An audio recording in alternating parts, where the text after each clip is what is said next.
Hi, అందరూ ఎలా ఉన్నారు? నేనైతే చాలా బాగున్నాను. భోజనం చేసే ముందు ఫస్ట్ నేను చేతికి రబ్బర్ బ్యాండ్ పెట్టుకుంటాను. తర్వాత స్పూను, ఇలా తినలేను కదా, అందుకే స్పూన్ ఎలా పెట్టుకుంటాను చూడండి.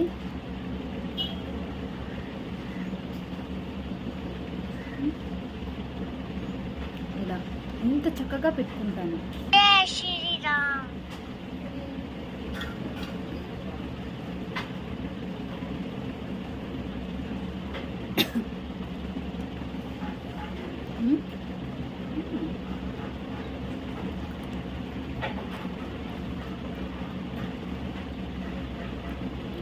ఇలా తింటాను.